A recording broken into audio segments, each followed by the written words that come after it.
دا لین start up ایک non fiction بک ہے جو 2011 میں پبلش ہوئی، جس کے آتھر کا نام ایرک ریس ہے، اور آج کی اس ویڈیو میں ہم اس بک کی سمری پیش کرنے جا رہے ہیں۔ تو جلدی سے ویڈیو کو لائک کریں اور MBC موٹیویشن زون کو سبسکرائب کر کے نوٹیفیکیشن بیل کو آن کر لیں تاکہ ہماری ہر آنے والی نئی ویڈیو آپ لوگوں تک پہنچ سکے۔ Chapter number 1 start. چیپٹر 1 میں ایرک ریس نے لین اسٹارٹ اپ کے بنیادی تصورات کا تعارف کروایا ہے اور یہ وضاحت کی ہے کہ کیوں روایتی کاروباری طریقے اکثر اسٹارٹ اپ کے لیے غیر مؤثر ثابت ہوتے ہیں۔ روایتی طریقوں کے حدود۔ زیادہ تر روایتی کاروباری منصوبے مستقبل کے بارے میں مفروضات پر مبنی ہوتے ہیں۔ یہ منصوبے بڑے پیمانے پر سرمایہ کاری، تفصیلی پروڈکٹ ڈیزائن اور طویل مدتی اہداف کو ترجیح دیتے ہیں، لیکن اسٹارٹ اپس کی نوعیت مختلف ہوتی ہے۔ وہ غیر یقینی حالات میں کام کرتے ہیں جہاں مارکیٹ کی ضروریات اور صارفین کی ترجیحات غیر متوقع ہوتی ہیں۔ رئیس وضاحت کرتے ہیں کہ روایتی نقطۂ نظر اپنانے سے اکثر وقت اور وسائل ضائع ہوتے ہیں کیونکہ یہ اسٹارٹ اپ کو حقیقت کے بجائے مفروضوں پر کام کرنے پر مجبور کرتے ہیں۔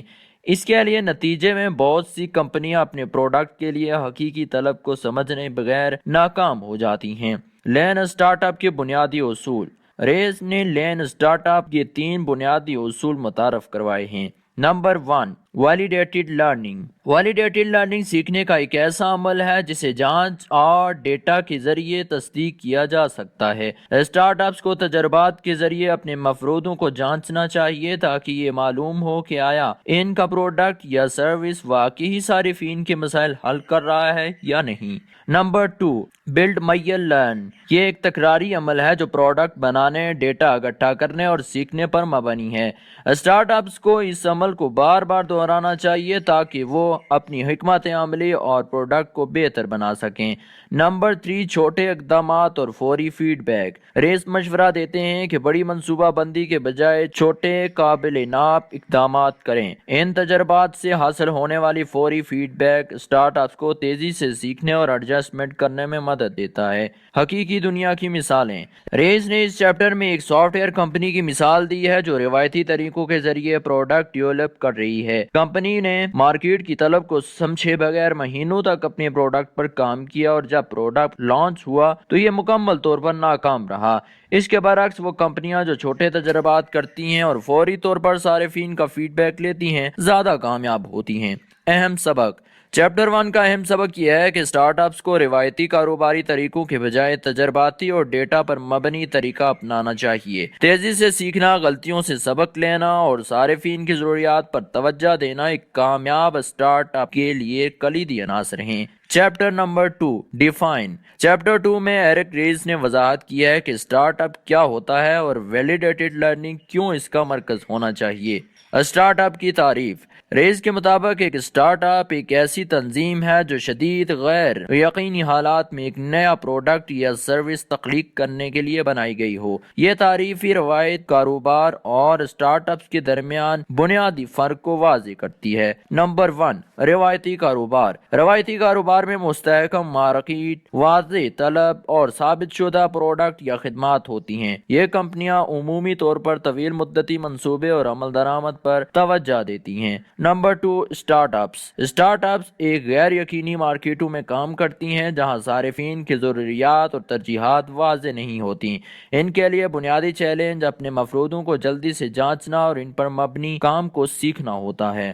ویلیڈیٹڈ لرننگ کی اہمیت۔ ریس دلیل دیتے ہیں کہ اسٹارٹ اپس کے لیے ترقی اور منافع کمانا بنیادی مقصد نہیں ہے، اس کے بجائے ان کا اصل مقصد سیکھنا ہے۔ ویلیڈیٹڈ لرننگ کے ذریعے اسٹارٹ اپس ان سوالات کا جوابات حاصل کرتے ہیں۔ نمبر 1 کیا ہمارا پروڈکٹ حقیقی مسئلے کو حل کر سکتا ہے؟ نمبر 2 کیا صارفین اسے استعمال کرنا چاہتے ہیں؟ نمبر 3 کیا ہماری حکمت عملی قابل عمل ہے؟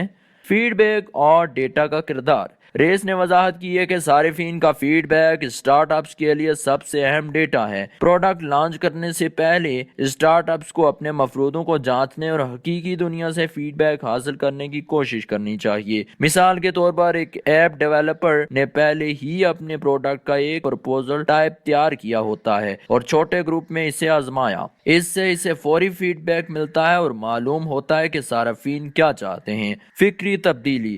ریس وضاحت کرتے ہیں کہ روایتی ذہنیت اکثر ناکامی کو منفی سمجھتی ہے، لیکن لین اسٹارٹ اپ کی فلسفی کے مطابق ناکامی سیکھنے کا ایک اہم ذریعہ ہے۔ اگر ایک مفروضہ غلط ثابت ہوتا ہے تو یہ موقع ہے کہ نئی حکمت عملی اپنائی جائے اور صارفین کی ضروریات کو بہتر سمجھا جائے۔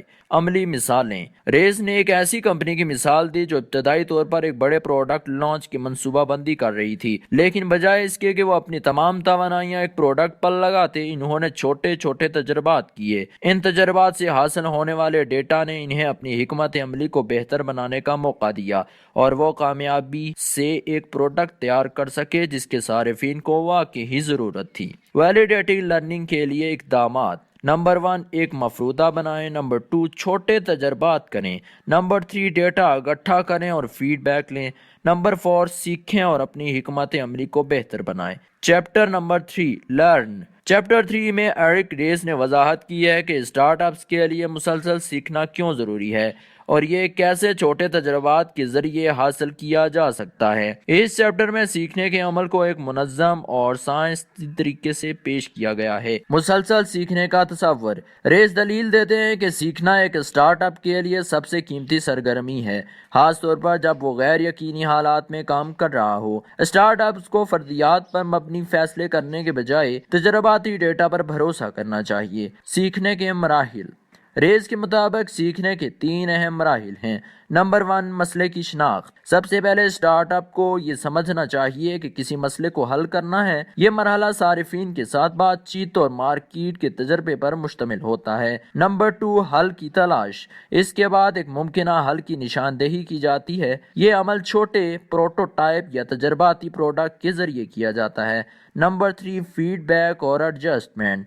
صارفین سے فیڈ بیک حاصل کریں اور اس کے مطابق پروڈکٹ یا حکمت عملی کو بہتر بنائیں۔ تجربات کی اہمیت: ریز زور دیتے ہیں کہ تجربات صرف ایک تکنیکی سرگرمی نہیں ہیں، یہ کاروباری حکمت عملی کا ایک اہم حصہ ہیں۔ اسٹارٹ اپ کو اپنے ہر فیصلے کو ایک مفروضے کے طور پر دیکھنا چاہیے۔ ناکامی سے سیکھنا: ناکامی کو منفی کے بجائے ایک تعمیری عنصر سمجھا جائے۔ ریز بتاتے ہیں کہ جو اسٹارٹ اپ جلدی ناکام ہوتے ہیں اور اپنی غلطیوں سے سبق لیتے ہیں وہ طویل مدت میں زیادہ کامیاب ہوتے ہیں۔ مثالیں اور کیس اسٹڈیز: ریز نے ایک ایسی ای کامرس کمپنی کی مثال دی جو صارفین کی خریداری کے رویے کو سمجھنے کے لیے چھوٹے تجربات کر رہی تھی۔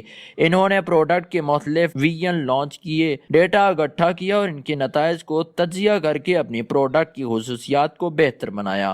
فیڈ بیک کا کردار: صارفین کا فیڈ بیک اسٹارٹ اپ کے لیے سب سے قیمتی ڈیٹا ہے۔ ریز تجویز کرتے ہیں کہ فیڈ بیک کو سمجھے بغیر اور اس کے مطابق ایڈجسٹمنٹ کرنے کے لیے ایک منظم عمل اپنانا چاہیے۔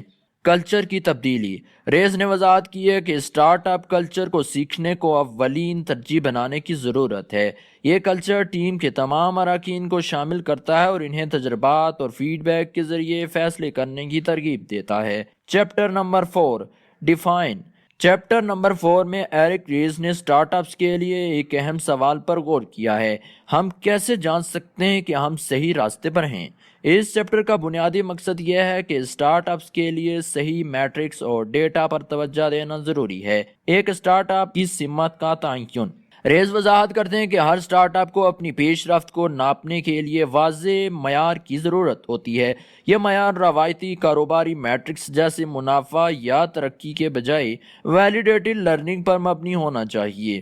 ایکشنز ایبل میٹرکس: ریز نے ایکشن ایبل میٹرکس کی اصطلاح متعارف کرائی ہے، جو وہ میٹرکس ہیں جو اسٹارٹ اپ کو عملی فیصلے کرنے میں مدد دیتے ہیں۔ مثال کے طور پر کتنے صارفین پروڈکٹ کو آزما رہے ہیں، کتنے صارفین نے دوبارہ پروڈکٹ استعمال کیا، یا پروڈکٹ میں کون سی خصوصیات زیادہ مقبول ہیں۔ وینٹی میٹرکس: ریز نے خبردار کیا ہے کہ اسٹارٹ اپس کو وینٹی میٹرکس سے بچنا چاہیے۔ یہ وہ میٹرکس ہیں جو دیکھنے میں اچھی لگتی ہیں لیکن حقیقت میں کوئی مفید بصیرت فراہم نہیں کرتی، جیسے کہ کلک کی تعداد یا سوشل میڈیا کے فالوورز وغیرہ۔ ڈیٹا اکٹھا کرنے کا عمل: ریز تجویز کرتے ہیں کہ ڈیٹا اکٹھا کرنے کا عمل منظم اور مقصد پر مبنی ہونا چاہیے۔ اس میں شامل ہیں: نمبر 1، مفروضے کی شناخت۔ پہلے یہ تعین کریں کہ آپ کون سا مفروضہ جانچ رہے ہیں۔ نمبر 2، تجزیے کا ڈیزائن، ایک ایسا تجزیہ بنائیں جو مخصوص سوالات کا جواب دے سکے۔ نمبر 3، نتائج کا تجزیہ، ڈیٹا کو سمجھیں اور اس کے مطابق فیصلے کریں۔ پروڈکٹ کا اثر ناپنا، ریس نے ایک ایسا فریم ورک متعارف کروایا جو پروڈکٹ کے اثر کو ناپنے کے لیے استعمال کیا جاتا ہے۔ نمبر 1، انگیجمنٹ، صارفین کی شمولیت۔ نمبر 2، ریٹینشن ریٹ، برقرار رہنے کی شرح۔ Number 3، customer life time value, فیصلے کی رہنمائی کے لیے ڈیٹا کا استعمال۔ ڈیٹا صرف ایک نمونہ نہیں ہونا چاہیے، یہ ایک کہانی سنانے کا ذریعہ ہونا چاہیے۔ ریس نے زور دیا ہے کہ اسٹارٹ اپس کو اپنے ڈیٹا کے ذریعے اپنے صارفین کی ضروریات اور پروڈکٹ کی خامیوں کو سمجھنے کی کوشش کرنی چاہیے۔ مثالیں، چیپٹر نمبر 4 میں ایک موبائل اپلیکیشن کمپنی کی مثال دی گئی ہے جس نے ایکشن ایبل میٹرکس پر توجہ مرکوز کر کے اپنی ترقی کی رفتار کو تیز کیا۔ وہ صارفین کے رویے کے بارے میں تفصیلی ڈیٹا اکٹھا کرتے اور اس کی بنیاد پر پروڈکٹ میں تبدیلیاں کرتے۔ پائیدار ترقی، ریس نے وضاحت کی ہے کہ اسٹارٹ اپس کی ترقی کو پائیدار بنانا ضروری ہے۔ یہ صرف نئے صارفین کو شامل کرنے پر نہیں بلکہ موجودہ صارفین کو برقرار رکھنے اور ان کے تجربے کو بہتر بنانے پر منحصر ہے۔ فیصلہ کرنا، پورٹ یا پروسیس، چیپٹر 4 میں اس بات پر بھی توجہ دی گئی ہے کہ اگر میٹرکس اور ڈیٹا واضح طور پر بتا دیا جائے تو موجودہ حکمت عملی کام نہیں کر رہی ہوتی تو اسٹارٹ اپ پورٹ کرنے یعنی اپنا راستہ بدلنے کے لیے تیار ہو جائیں۔ چیپٹر نمبر 5، لیپ، چیپٹر 5 میں ایرک ریس نے وضاحت کی ہے کہ اسٹارٹ اپس کے لیے اپنی فرضیات کو جانچنا کیوں ضروری ہے اور سب سے خطرناک مفروضوں کو پہلے آزمانے کی حکمت عملی کیوں اپنانی چاہیے۔ مفروضات اور خطرات، ریس بیان کرتے ہیں کہ ہر اسٹارٹ اپ کچھ بنیادی مفروضوں پر مبنی ہوتے ہیں۔ یہ مفروضے عام طور پر یہ ہوتے ہیں: نمبر 1، صارفین کو پروڈکٹ کی ضروریات ہیں۔ نمبر 1، صارفین اس پروڈکٹ کے لیے ادائیگی کرنے کو تیار ہیں۔ نمبر 3، پروڈکٹ مسئلے کو مؤثر طریقے سے حل کرے گا۔ لیکن ان مفروضات کو بغیر جانچے قبول کرنا خطرناک ثابت ہو سکتا ہے۔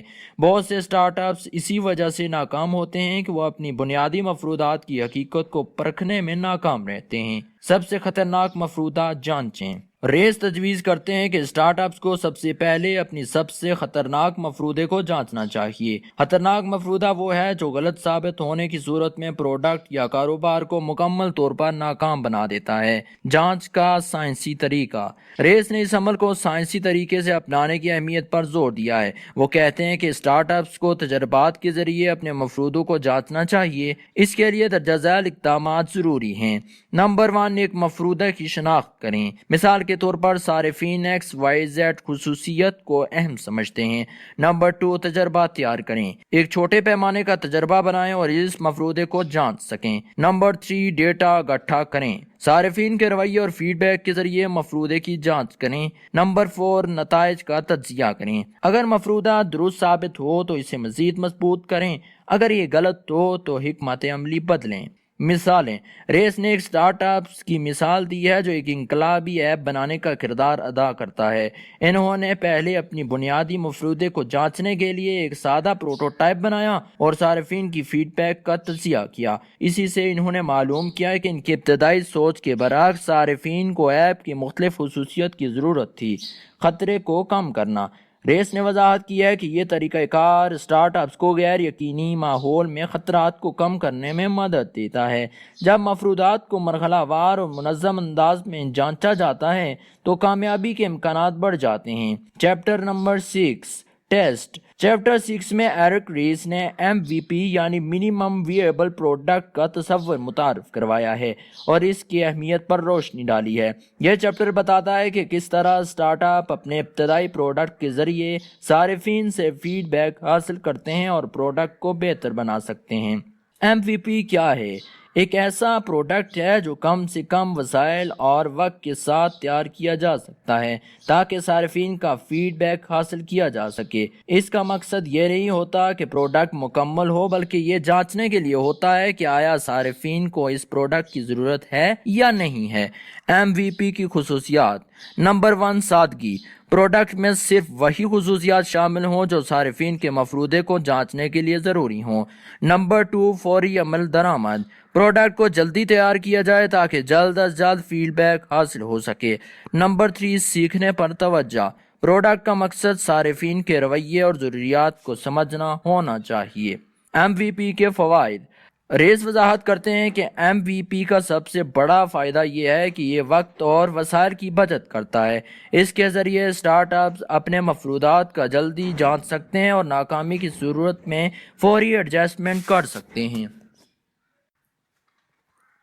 MVP کے ذریعے فیڈ بیک کا حصول۔ ریس بتاتے ہیں کہ ایک اچھا MVP صارفین کی حقیقی مسائل اور ضروریات کے بارے میں قیمتی بصیرت فراہم کرتا ہے۔ فیڈ بیک اکٹھا کرنے کے لیے درجہ ذیل حکمت عملی استعمال کی جا سکتی ہے۔ نمبر 1، صارفین سے براہ راست سوالات کریں۔ نمبر 2، ڈیٹا کے ذریعے ان کے رویے کا تجزیہ کریں۔ نمبر 3، ان کے استعمالات کی پیٹرنز کو سمجھیں۔ غلط فہمیاں۔ ریس نے وضاحت کیا ہے کہ بہت سے اسٹارٹ اپس MVP کے تصور کو غلط سمجھتے ہیں۔ کچھ اسے ایک مکمل پروڈکٹ کے برابر سمجھتے ہیں جبکہ حقیقت میں یہ صرف ایک ابتدائی ویژن ہے۔ مثالیں۔ ریس نے ایک کمپنی کی مثال دی ہے جو کہ ایک پیچیدہ سافٹ ویئر بنانے کا منصوبہ بنا رہی تھی۔ انہوں نے پہلے ایک سادہ ویژن MVP تیار کیا اور اسے محدود صارفین کے ساتھ آزمایا۔ اس عمل نے نہ صرف ان کے وقت اور پیسے کی بچت کی بلکہ انہیں صارفین کی ترجیحات کے بارے میں قیمتی بصیرت بھی فراہم کی۔ MVP کے ذریعے سیکھنے کا عمل۔ MVP کے ذریعے سیکھنے کے عمل میں درجہ ذیل چیزیں شامل ہیں۔ نمبر 1، صارفین کا رد عمل دیکھنا۔ نمبر 2، پروڈکٹ کی خامیوں کو سمجھنا۔ نمبر 3، مفروضوں کو درست یا غلط ثابت کرنا۔ ناقدین کے جواب۔ ریس نے ان ناقدین کے خدشات کو بھی مخاطب کیا ہے جو کہتے ہیں کہ MVP صارفین کو ایک نامکمل پروڈکٹ فراہم کرتا ہے۔ انہوں نے وضاحت کی ہے کہ MVP کا مقصد صارفین کے ضروریات کو بہتر طور پر سمجھنا ہے، نہ کہ مکمل پروڈکٹ فراہم کرنا۔ MVP اور ترقی کا راستہ۔ ریس وضاحت کرتے ہیں کہ MVP کے ذریعے حاصل ہونے والا فیڈ بیک اسٹارٹ اپ کے لیے ترقی کے لیے رہنما اصول فراہم کرتا ہے۔ یہ سیکھنے کا عمل انہیں اپنے پروڈکٹ اور حکمت عملی کو بہتر بنانے میں مدد دیتا ہے۔ چیپٹر نمبر 7، پیمائش۔ چیپٹر 7 میں ایرک ریس وضاحت کرتے ہیں کہ اسٹارٹ اپس کو کس طرح اپنے ڈیٹا کو مؤثر طریقے سے استعمال کرتے ہوئے ترقی کی پیمائش کرنی چاہیے۔ اس چیپٹر میں وہ ایکشنیبل میٹرکس کے تصور پر زور دیتے ہیں اور وضاحت کرتے ہیں کہ اسٹارٹ اپس کے لیے حقیقی ڈیٹا پر مبنی فیصلے کرنا کیوں ضروری ہوتا ہے۔ ڈیٹا کی اہمیت۔ ریس کا کہنا ہے کہ اسٹارٹ اپ کو اپنے تمام اقدامات اور فیصلے ڈیٹا کی بنیاد پر کرنے چاہیے۔ جذباتی فیصلوں کا غلط اندازوں پر بھروسہ کرنے کے بجائے وہ تجویز کرتے ہیں کہ ہر اسٹارٹ اپ کو ڈیٹا اکٹھا کرنے اور اس کا تجزیہ کرنے کے لیے ایک منظم طریقہ اپنانا چاہیے۔ وینٹی میٹرکس بامقابلہ ایکشنیبل میٹرکس۔ ریس وضاحت کرتے ہیں کہ اسٹارٹ اپ کو وینٹی میٹرکس سے بچنا چاہیے۔ یہ وہ میٹرکس ہیں جو دیکھنے میں تو پرکشش لگتی ہیں لیکن عملی فیصلے کرنے میں مدد نہیں دیتے، جیسے کہ ویب سائٹ کے وزٹ کی تعداد، سوشل میڈیا کے فالوورز۔ اس کے برعکس ایکشنیبل میٹرکس وہ ہیں جو قابل عمل فیصلے کرنے میں مدد دیتے ہیں، جیسے کتنے صارفین نے پروڈکٹ خریدی، کس فیچرز نے صارفین کی شمولیت کو بڑھایا، صارفین کی دوبارہ واپسی کی شرح کیا ہے۔ Experimental process. ریس کہتے ہیں کہ ایک اسٹارٹ اپ کو ہر اہم مفروضے کو جانچنے کے لیے ایک تجرباتی عمل اپنانا چاہیے۔ اس عمل میں شامل ہیں نمبر 1، ڈیٹا اکٹھا کرنا۔ نمبر 2، تجربہ۔ اور نمبر 3، عملی اقدامات۔ Growth engine. ریس نے اسٹارٹ اپس کی ترقی کے لیے 3 گروتھ انجنز متعارف کروائے ہیں۔ Number 1، viral growth. پروڈکٹ خود بخود صارفین کو شامل کرنے کا ذریعہ بن جائے، جیسے کہ صارفین کے ذریعے دوسروں کو مدعو کرنا۔ Number 2، سٹیکی growth. صارفین کو پروڈکٹ کا مستقل استعمال کرنے پر آمادہ کیا جائے۔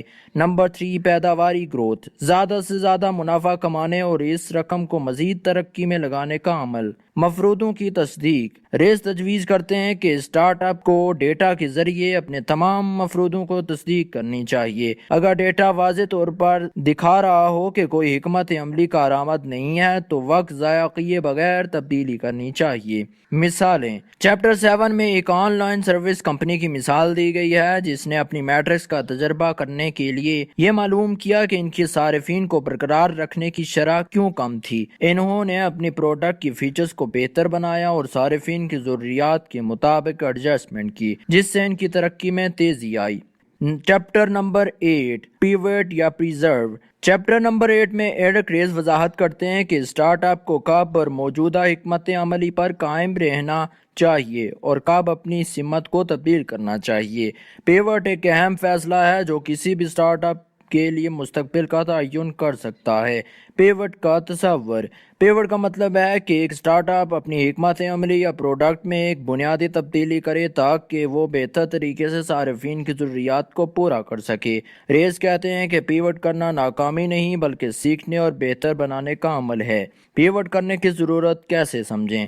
ریس وضاحت کرتے ہیں کہ جب ڈیٹا اور میٹرکس یہ ظاہر کریں گے کہ موجودہ حکمت عملی کام نہیں کر رہی تو پیوٹ کرنے کا وقت پہنچ جاتا ہے۔ اس کی علامات میں درجہ ذیل چیزیں شامل ہوتی ہیں۔ نمبر 1، صارفین کی تعداد میں کمی۔ نمبر 2، پروڈکٹ کا کم استعمال۔ اور نمبر 3، مالیاتی اہداف پورے نہ ہونا۔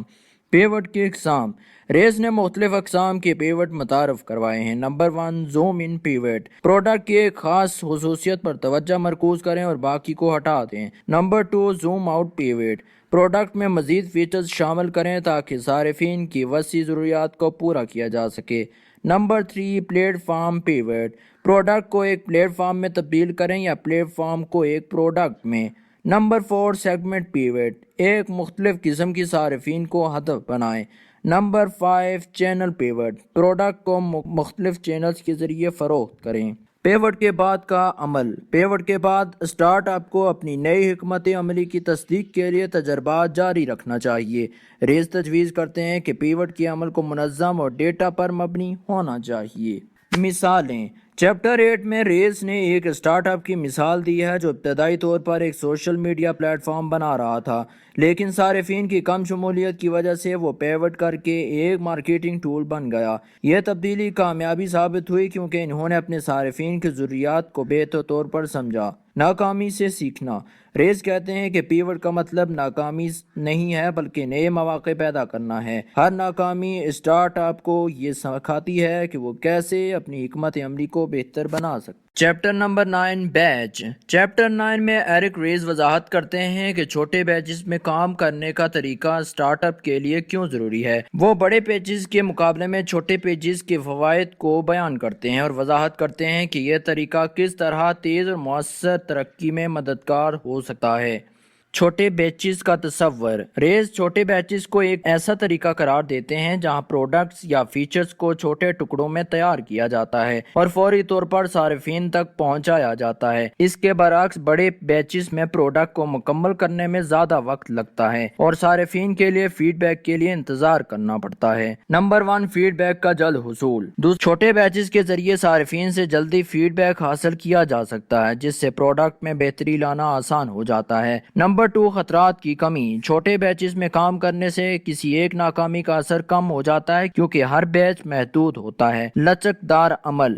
چھوٹے بیچز کے ذریعے کمپنی اپنے حکمت عملی میں جلد تبدیلیاں کر سکتی ہے۔ نمبر 4، مسائل کی شناخت۔ چھوٹے بیچز کے ذریعے پروڈکٹ میں مسائل کو جلدی پہچانا جا سکتا ہے۔ روایتی پروڈکشن بمقابلہ چھوٹے بیچز۔ ریس وضاحت کرتے ہیں کہ روایتی پروڈکشن کا ماڈل بڑے بیچز پر مبنی ہے جو نہ صرف وقت طلب ہے بلکہ غیر مؤثر بھی ثابت ہو سکتا ہے۔ مثال کے طور پر اگر ایک پروڈکٹ کا بیچ بہت بڑا ہو اور اس میں کوئی نقص ہو تو اس کی مرمت میں زیادہ وقت اور پیسہ خرچ ہو سکتا ہے۔ چھوٹے بیچز کی مثالیں۔ ریس نے ایک اسٹارٹ اپ کی مثال دی جو ایک سافٹ ویئر پروڈکٹ بنا رہی تھی۔ ابتدائی طور پر انہوں نے بڑے بیچز میں کام کیا جس سے پروڈکٹ میں خامیاں رہ گئیں۔ بعد میں انہوں نے چھوٹے بیچز میں کام کرنا شروع کیا اور ہر فیچر کا علیحدہ جانچا جس سے ان کی پروڈکٹ کا معیار بہتر ہوا۔ چھوٹے بیچز اور ترقی کا راستہ۔ ریس بتاتے ہیں کہ چھوٹے بیچز نہ صرف پروڈکٹ کی ترقی کو تیز کرتے ہیں بلکہ صارفین کی ضروریات کے مطابق پروڈکٹ کو بہتر بنانے میں بھی مدد دیتے ہیں۔ Chapter number 10، growth. چیپٹر 10 میں ایرک ریس وضاحت کرتے ہیں کہ اسٹارٹ اپس کے لیے پائیدار ترقی کا تصور کیا ہے اور اس کے لیے کون سی حکمت عملیاں ضروری ہیں۔ وہ گروتھ انجنز اور صارفین کی شمولیت پر زور دیتے ہیں تاکہ کاروبار کو دیر پا کامیابی مل سکے۔ پائیدار ترقی کا تصور۔ ریس بیان کرتے ہیں کہ پائیدار ترقی کا مطلب یہ ہے کہ ایک اسٹارٹ اپ اپنے صارفین کی تعداد اور آمدنی کو مستقل بنیادوں پر بڑھا سکے۔ اس کے لیے اسٹارٹ اپ کو موجودہ موجودہ صارفین کو برقرار رکھنا ہوگا، نئے صارفین کو شامل کرنا ہوگا۔ گروتھ انجن کی اقسام۔ ریز نے 3 اہم گروتھ انجنز پر روشنی ڈالی ہے۔ Number 1، viral growth engine. Viral growth engine اس وقت ہوتا ہے جب موجودہ صارفین نئے صارفین کو مدعو کریں۔ اس کی مثالیں سوشل میڈیا ایپس یا ریفرل پروگرامز ہیں جہاں صارفین دوسرے لوگوں کو شامل کرنے پر انعامات حاصل کرتے ہیں۔ Number 2، sticky growth engine. اس کا مقصد موجودہ صارفین کو برقرار رکھنا ہے تاکہ وہ بار بار پروڈکٹ استعمال کریں۔ پروڈکٹ کا معیار اور صارفین کی شمولیت اس میں اہم کردار ادا کرتی ہے۔ نمبر 3، پیداواری گروتھ انجن۔ اس میں زیادہ منافع کمانا اور اس منافع کو ترقی کے لیے استعمال کرنا شامل ہے۔ اشتہارات، اپ سیل اور کراس سیل اس کے عام طریقے ہیں۔ گروتھ انجن کا انتخاب۔ ریس کہتے ہیں کہ ہر سٹارٹ اپ کو اپنے ماڈل اور ہدف کے مطابق ایک گروتھ انجن کا انتخاب کرنا چاہیے۔ ہر انجن کا مقصد مختلف ہوتا ہے اور اس کی حکمت عملی بھی مختلف ہوتی ہے۔ صارفین کی شمولیت۔ ریز وضاحت کرتے ہیں کہ صارفین کی شمولیت یعنی انگیجمنٹ اسٹارٹ اپ کی ترقی کے لیے نہایت اہمیت رکھتی ہے۔ وہ تجویز کرتے ہیں کہ پروڈکٹ کو کس طرح ڈیزائن کیا جائے جیسے صارفین بار بار اسے استعمال کریں، انہیں پروڈکٹ میں ویلیو نظر آئے۔ فیڈ بیک کا کردار۔ ریز کے مطابق صارفین کا فیڈ بیک اسٹارٹ اپ کی ترقی میں کلیدی کردار ادا کرتا ہے۔ وہ فیڈ بیک کے ذریعے اپنی پروڈکٹ اور حکمت عملی کو بہتر بنا سکتے ہیں۔ گروتھ اور تجربات۔ ریز کہتے ہیں کہ اسٹارٹ اپ کو تجربات کے ذریعے اپنی گروتھ ماڈل کی تصدیق کرنی چاہیے۔ اگر کوئی حکمت عملی کارآمد ثابت نہ ہو تو اسے بدلنے میں دیر نہیں کرنی چاہیے۔ مثالیں۔ ریز نے ایک ای کامرس کمپنی کی مثال دی ہے جس نے وائرل گروتھ انجن استعمال کرتے ہوئے اپنے صارفین کی تعداد میں تیزی سے اضافہ کیا۔ انہوں نے ریفرل پروگرامز متعارف کروایا اور نئے صارف کے لیے موجودہ صارفین کو انعام دیا۔ اس حکمت عملی نے ان کے کاروبار کو تیزی سے ترقی دی۔ چیپٹر 11، موافقت۔ چیپٹر 11 میں ایرک ریز اس بات پر زور دیتے ہیں کہ اسٹارٹ اپ کے لیے بدلتے ہوئے حالات کے ساتھ موافقت کرنا کیوں ضروری ہے۔ وہ وضاحت کرتے ہیں کہ مارکیٹ، ٹیکنالوجی اور صارفین کی ضروریات میں تبدیلیاں اسٹارٹ اپ کے لیے ایک مستقل چیلنج ہوتی ہیں۔ کامیابی کے لیے ایک کمپنی کو ان تبدیلیوں کے ساتھ ہم آہنگ ہونا ضروری ہے۔ موافقت کی اہمیت۔ ریز کا کہنا ہے کہ اسٹارٹ اپ کو اپنی حکمت عملی اور منصوبوں میں لچکدار رہنا چاہیے۔ اگر کوئی حکمت عملی کام نہیں کر رہی تو اسے جلدی پہچان کر تبدیل کرنا ضروری ہے۔ اسٹارٹ اپ ایک غیر یقینی ماحول میں کام کرتے ہیں جہاں ہر دن نئی مشکلات اور مواقع سامنے آ سکتے ہیں۔ کامیاب کمپنیاں وہی ہوتی ہیں جو اپنے چیلنجز کے مطابق اپنے ماڈلز اور عمل کو ڈھال لیں۔ موافقت کا عمل۔ ریس کے مطابق موافقت ایک منظم عمل ہونا چاہیے۔ یہ صرف رد عمل ظاہر کرنے کا نام نہیں بلکہ ایک سوچا سمجھا طریقہ ہے۔ اس کے لیے درجہ ذیل مراحل اہم ہیں۔ نمبر 1، ڈیٹا اکٹھا کرنا۔ مارکیٹ اور صارفین کی ضروریات کو سمجھنے کے لیے ڈیٹا اکٹھا کریں۔ ڈیٹا کے ذریعے دیکھیں کہ پروڈکٹ کی کون سی خصوصیات کارآمد ہیں اور کون سی نہیں۔ نمبر 2، تشخیص۔ ڈیٹا کا تجزیہ کریں اور دیکھیں کہ موجودہ حکمت عملی میں کیا تبدیلیاں درکار ہیں۔ یہ جانچیں کہ آپ کے اقدامات مارکیٹ کی ضروریات کے مطابق ہیں یا نہیں۔ نمبر 3، عمل درآمد۔ جو تبدیلیاں ضروری ہیں انہیں جلدی اور مؤثر طریقے سے لاگو کریں۔ ٹیم کو نئی حکمت عملی کے مطابق کام کرنے کے لیے تیار کریں۔ موافقت اور قیادت۔ ریز وضاحت کرتے ہیں کہ قیادت کا کردار موافقت کے عمل میں بہت اہم ہے۔ ایک لیڈر کو اپنی ٹیم کو ترغیب دینی چاہیے کہ وہ تبدیلی کو مثبت انداز میں دیکھیں۔ لیڈر کو اپنی ٹیم کو یہ اعتماد دینا چاہیے کہ موافقت ایک تعمیری عمل ہے نہ کہ ناکامی کا اعتراف۔ وہ مثال دیتے ہیں کہ کیسے کچھ کمپنیاں اور اپنی قیادت کی بدولت مشکلات پر قابو پا کر کامیاب ہوئیں۔ ٹیم کا کردار۔ ریز کا کہنا ہے کہ اسٹارٹ اپ کی ٹیم موافقت کے عمل میں کلیدی کردار ادا کرتی ہے۔